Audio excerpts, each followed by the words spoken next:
संचित नाम का एक लड़का शहर में रह रहा था क्योंकि वह वहाँ नौकरी करता था। लेकिन उसमें आत्मविश्वास की बहुत कमी थी क्योंकि उसकी हाइट काफ़ी कम थी। जब भी वह चार लोगों के साथ रहता तो कहीं न कहीं से उसको वो देखो छोटू आ रहा है ऐसा सुनने को मिल जाता था। कभी कभी तो उसके दोस्त भी उसको छोटू बोल दिया करते थे।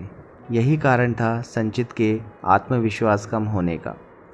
ऑफिस में या कहीं पर जब उसको फ़ोटो खिंचवाने को बोला जाता था तब वह मना कर देता था या बहुत झिझकता था।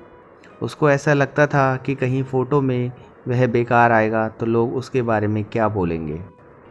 उसका आत्मविश्वास अब इतना कम हो गया था कि जब वह किसी नई जगह या किसी नए ऑफिस को ज्वाइन करता था वहाँ पर वह बहुत कम बातें करता था और उसके दोस्त भी बहुत कम होते थे।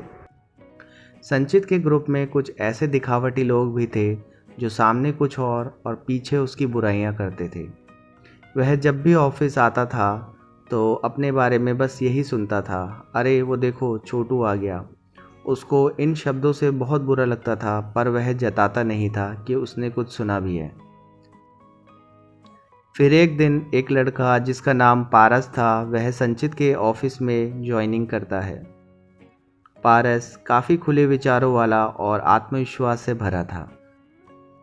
जब पारस को ऑफिस में कुछ दिन हो जाते हैं वह नोटिस करता है कि लोग संचित का मजाक बना रहे हैं जिसका उसको बहुत बुरा लगता है।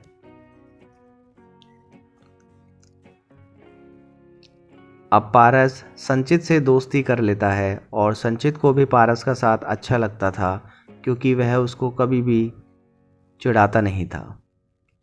पारस का रंग थोड़ा काला था लेकिन जब लोग उसका मजाक बनाते उसको फ़र्क नहीं पड़ता था क्योंकि वह खुद ही अपना मजाक उड़ाता था, इसलिए लोगों को उसका मजाक बनाने का मौका नहीं मिलता था।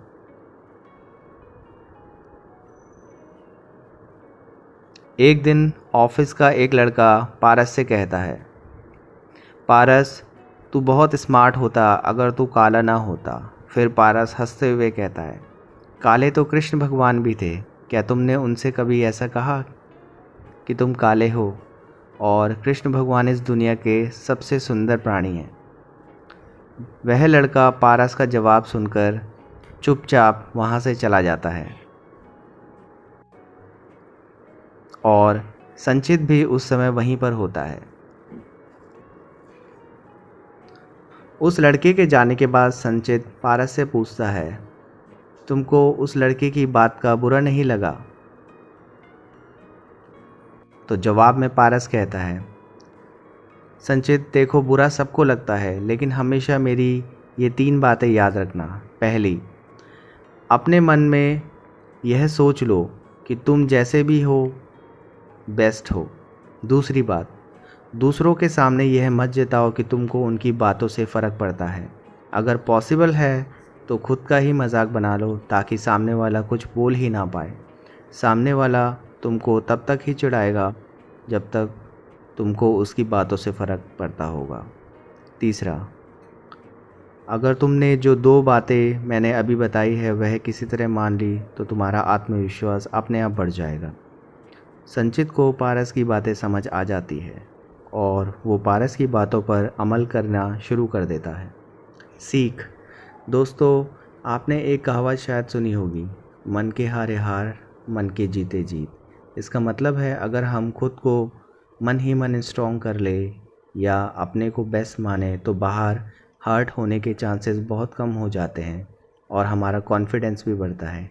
लेकिन अगर हम मन ही मन डरते हैं, नर्वस होते हैं अपनी किसी भी कमी से, तो बाहर के लोगों को और मौका मिलता है मजाक बनाने का। इसीलिए खुद को अंदर से स्ट्रॉन्ग करो और ख़ुद को बेस्ट मानो, कॉन्फिडेंस अपने आप आ जाएगा। कहानी सुनने के लिए धन्यवाद।